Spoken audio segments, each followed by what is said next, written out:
At her wedding, my stepdaughter walked right past me, gave her biological father the father-daughter dance, thanked him in her speech, and didn't acknowledge me once, not even a glance. I sat through it all in silence.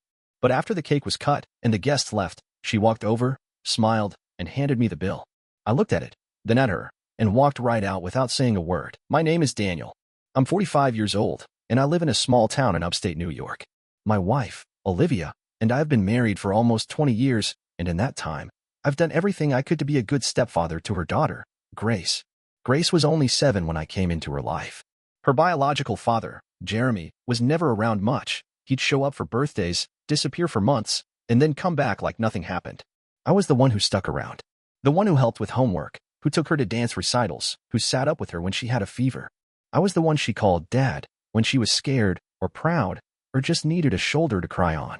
So when Grace got engaged last year, I assumed, really, that I'd be part of the wedding in a big way. I pictured walking her down the aisle, seeing her face light up when she looked at me in the crowd. I even started saving money for the wedding fund, so she wouldn't have to worry about a thing. But as the wedding plans moved forward, I started to feel like an afterthought. Grace would gush about her dress, about the venue she found, but she never asked what I thought. She'd post pictures online with captions like, "So grateful for my family," but I was never in them. And the more I noticed, the harder it was to ignore. I kept telling myself not to take it personally. Maybe she was just caught up in the excitement. Maybe I was imagining it. I tried to let it go, to be supportive without making it about me. Then, a week before the wedding, Olivia pulled me aside. She said, Grace wants her biological father to walk her down the aisle. She says it's something she's always dreamed of. I felt like the floor dropped out from under me. I tried to smile and say it was fine, but inside, I was crushed. I didn't say anything to Grace, didn't want to make it harder on her. But I couldn't stop thinking about all those nights I stayed up with her, all those times I put her before myself. How could she just erase that? On the wedding day, I watched as Jeremy walked her down the aisle. She was beaming, and he was playing the part of proud father like he'd been there all along.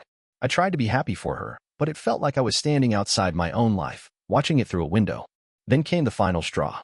Right after the cake cutting, Grace came over with a bright smile, handed me a bill, and said, "Dad, can you cover the final payment for the reception? It's just a few thousand, you know." I stared at her, my mind reeling. She had just called Jeremy Dad in front of everyone, and now she wanted me to pay the bill. It was like I was good enough to pay for her wedding, but not good enough to be part of it. I paid it, of course. But that was the moment something inside me broke. I realized that in her eyes, I wasn't her father. I was a wallet, a safety net. And as I watched her walk away, I promised myself that was the last time I'd let her treat me like that. I didn't say goodbye to anyone that night. After I paid the bill, I slipped out of the reception hall and drove home alone. The night air felt cold on my face, but it was nothing compared to the chill I felt inside. At home, I sat down at the kitchen table and stared at the dark window. My reflection looked back at me, tired and worn out. The house was quiet, but my mind was racing. I thought about everything I had done for Grace over the years. The braces when she was 13. The summer camp she begged to go to. The college tuition. All the little things that added up to a life I thought we shared.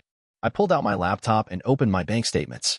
Line after line of payments for the wedding, catering deposits, dress alterations, down payments for the photographer. I didn't even want to see the total, but I forced myself to. I needed to see it in black and white. The final number made my stomach turn. Tens of thousands of dollars. All spent without hesitation because I thought it was for family. But in that moment, I realized it wasn't about family for Grace. It was about convenience. About me being there to fix things, to pay for things. Not to be part of the celebration, not to be acknowledged. I spent the next day documenting every expense I'd covered for the wedding. I made a list, every dollar accounted for. It was like pulling out a splinter I'd ignored for too long. Each item was another reminder of how much I had given and how little it had meant to her. When I was done, I sent Grace a message. No anger, no accusations, just the facts. Grace, I've totaled the wedding expenses I've covered. I've realized I've been playing a role in your life that doesn't reflect how you see me. I won't be covering anything else moving forward. If you and Jeremy need financial help, you should ask your biological father. I'm done being your silent benefactor. I stared at the message for a long time before I hit send. My finger hovered over the button, second-guessing myself for a moment. But then I thought about how she had looked right through me that night, like I was nothing but a checkbook. And I pressed send. After that, I went to the bank and closed the joint wedding fund account Olivia and I had opened for Grace. I didn't tell Olivia yet. I wasn't sure how she'd react, but I knew I had to do it. It was the first real step I'd taken in years to stand up for myself. By the time I finished, I felt a strange calm settle over me. like I had finally stopped bleeding out for someone who couldn't even see the wound. That night, I slept for the first time in days. No dreams, no restless turning, just a heavy, quiet sleep that felt like relief. In the morning, I woke up and made myself a cup of coffee. As I watched the sun come up over the quiet street, I knew there was no going back. I was done playing the part of the man in the background. I was done being a man who paid for everything but got nothing in return. Olivia came home late that evening. She looked tired, her hair falling in loose waves around her face. She dropped her purse on the entryway table and let out a long sigh. I could see she was bracing herself, trying to figure out what kind of mood I was in. "I heard you left early last night," she said, her voice soft. She tried to smile, but it didn't reach her eyes. "Grace was asking if you were okay." I took a deep breath, not sure how to start. "I'm done, Olivia," I said finally. "I'm done being the man who pays for everything without being seen. I closed the wedding account today." Her eyes widened. "You closed it?" "Daniel, that was for Grace." "I know," I said, my voice calm. "And I'm done. I've spent years trying to prove I'm enough for her, but she doesn't see me that way. I won't keep pouring money and time into someone who doesn't even acknowledge me." She looked like she wanted to argue, but then she slumped into a chair at the table. "I know Grace was wrong to ask you to pay for the bill last night. She was caught up in the moment." I cut her off gently. "It wasn't just last night, Olivia. It's been years. And you know it." She rubbed her forehead. "What do you want me to say?" "Nothing," I said. "I'm not asking you to take my side. I'm just telling you I can't do this anymore." For a long time, we sat there in silence. Finally, I stood up and went to my office. I pulled out the draft of my will that I'd been updating for years. Grace was listed as a beneficiary, of course. But now, I knew I had to change that. I spent the evening carefully updating everything, removing Grace, changing the joint accounts, making sure Olivia was taken care of if something happened to me. It felt final, like turning the last page of a chapter one didn't want to reread. When I was done, I wrote Olivia a letter. I didn't want to fight with her, but I needed her to know why I was doing this. "Olivia," I wrote, "I don't blame you for Grace's choices. I know you've always wanted to believe the best in her. But I can't keep being the man who pays for everything and gets nothing in return. I've loved you and Grace with everything I have, but I need to take care of myself now. I hope you understand." The next day, I packed a bag and drove to the small condo I'd bought in town a few months back. It wasn't much, just a little place overlooking the river, quiet and empty. But it was mine. My space, my fresh start. I moved slowly, setting my few boxes of clothes and books in the closet, making a pot of coffee in the tiny kitchen. I felt hollow, but also strangely free. That evening, I stood by the window and looked out at the river. I wasn't angry. I wasn't even sad, really. Just done. I had given so much of myself to Olivia and Grace. Now, it was time to give a little bit back to me. And as the sun dipped below the water, casting long shadows across the quiet street, I felt something I hadn't felt in years, relief. The next few days felt like I was living in a different house. Olivia walked around like she was holding her breath, her footsteps quiet, her voice softer. She still tried to talk to me, asking if I was sure about the will, if I'd consider reopening the wedding account for Grace. But I kept my answers short and steady. "No, I'm not changing my mind." Grace didn't call. Not once. That stung more than I wanted to admit. After all the years I'd spent stepping in for her father, it was like I'd never even existed to her. A quiet part of me kept hoping she'd at least reach out, ask if I was okay. But she didn't. One afternoon, I was sipping coffee on the back porch when my phone buzzed. It was Jeremy. I almost didn't answer, but curiosity got the better of me. "Daniel," he said, his voice smooth and a little too cheerful. "Look, I know things have been tense lately, but Grace is my daughter, you know? Girls need their real dads around. You can't take it personally." For a moment, I couldn't speak. My hand tightened around the phone, my jaw clenched. The words "real dad" echoed in my head like a slap. "I've always been there for her, Jeremy," I said, my voice low. "I was the one who picked up the pieces when you disappeared." He laughed lightly, like it was all just some misunderstanding. "Don't get so worked up, man. It's just the way it is." And with that, he hung up. I sat there for a long time, staring out at the trees swaying in the breeze. Part of me wanted to scream, to tell the world how unfair it was. But I realized in that moment that no amount of yelling would change the truth. Jeremy would always be the father in name, no matter how many times he left. That night, I lay in bed alone, the glow of the street lamp outside casting pale shadows across the ceiling. I thought about all the years I spent proving I was worth something to Grace, all the birthdays and graduations and quiet moments. I realized then that it wasn't about her anymore. It was about me. I didn't need to convince anyone of my worth. Not Olivia, not Grace, not Jeremy. I was done trying to explain why I mattered to people who never really wanted to see it. The silence that followed in the house was heavy, but also strangely peaceful. Olivia still tried to reach out, small touches on my shoulder, quiet apologies over dinner. But the weight of everything unsaid lay between us. For the first time, I stopped trying to fill that silence. I let it sit there, let it be what it was. And in that stillness, I felt something begin to shift inside me. I wasn't angry. I wasn't bitter. I was just done. And as I drifted off to sleep that night, I realized that maybe being done wasn't the worst thing in the world. Maybe it was the beginning of something new.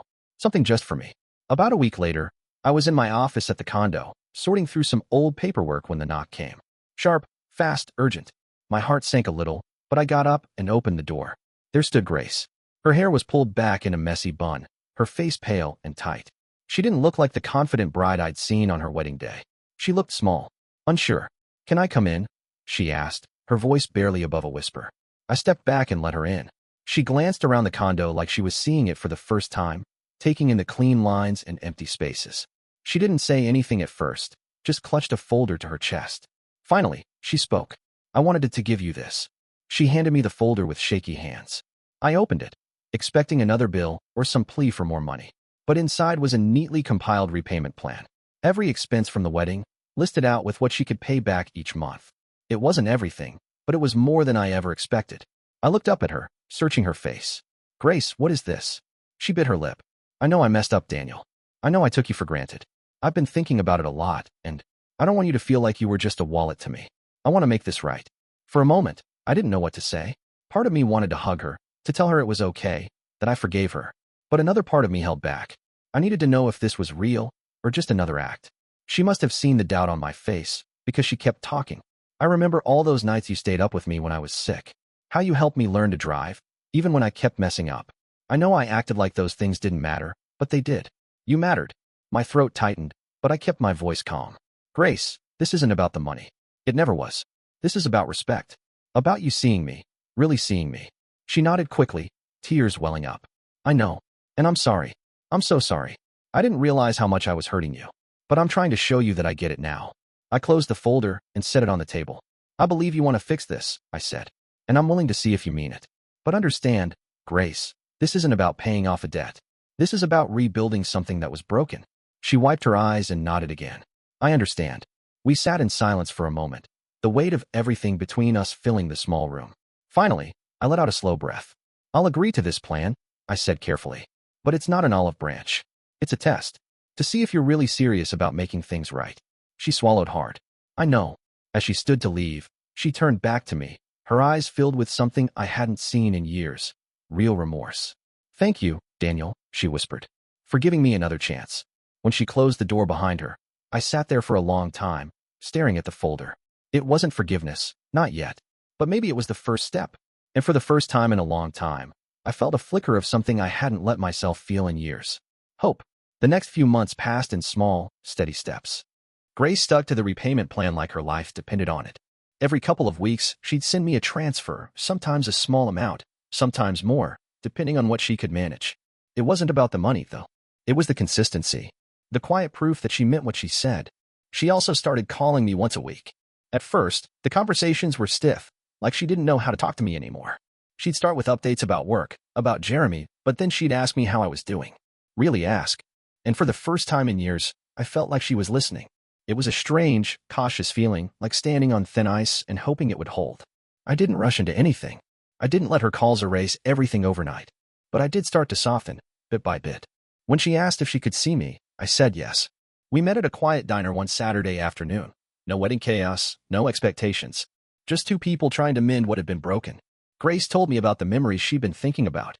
"I remember how you used to make pancakes in the shape of animals," she said, a shy smile playing at her lips.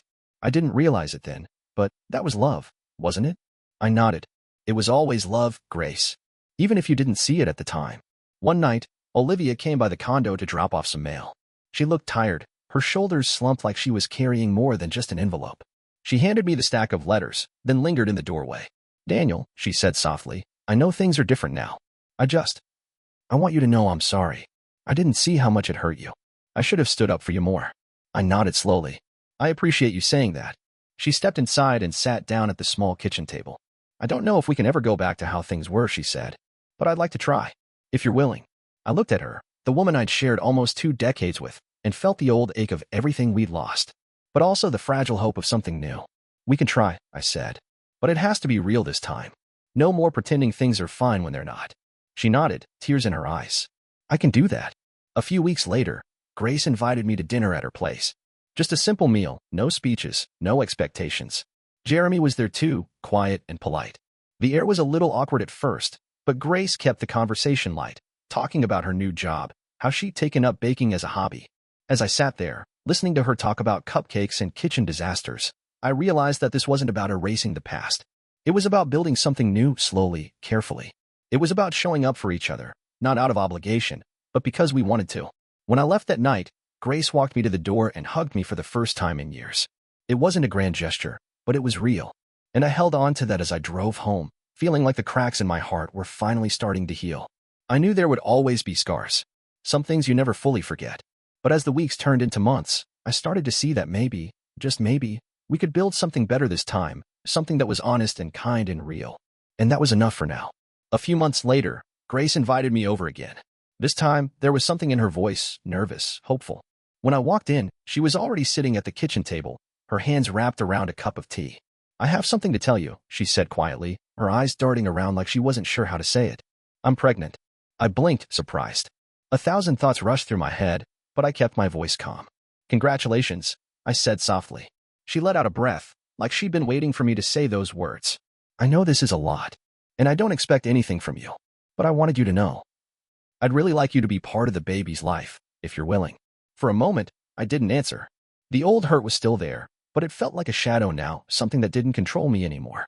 I thought about all those years I spent trying to be the father she needed, how I'd given everything and never asked for anything back, and how now, for the first time, she was the one asking me to be there. "I don't know what that's going to look like," I said honestly, "but I'm willing to be here, on my own terms." She nodded quickly, her eyes bright with tears. "I understand. I don't want to take advantage of you, Daniel. I want you to know you're important to me. That hasn't changed." I smiled a little. "It's good to hear you say that." The weeks after that conversation felt like a strange blend of past and present. Grace would call me when she had doctor's appointments, telling me about little things like the first time she heard the baby's heartbeat or how she couldn't stand the smell of coffee anymore. She didn't ask for money. She didn't ask for anything but my presence, and that felt like the biggest change of all. One Saturday afternoon, she asked if I'd come over and tell the baby some of my stories about when she was little, about how she used to help me in the garage, how she'd run in with those wild, determined eyes and demand to help fix it, Dad. So I did. I sat on her living room floor and told those old stories, and she laughed in a way I hadn't seen in years. Jeremy sat beside her, listening quietly, and for once, it didn't feel like I was competing with him. It felt like we were both there for Grace, for this new life she was bringing into the world. Afterward, Grace walked me to the door. "Thank you," she said, her voice trembling. "Not just for today. For everything." I looked at her, really looked at her. "I'm not doing this to prove I'm better than anyone, Grace," I said. "I'm doing it because I know who I am now. And I'm not going to let anyone else define that for me again." She nodded, and I could see that she understood. Driving home that evening, I felt something settle in my chest.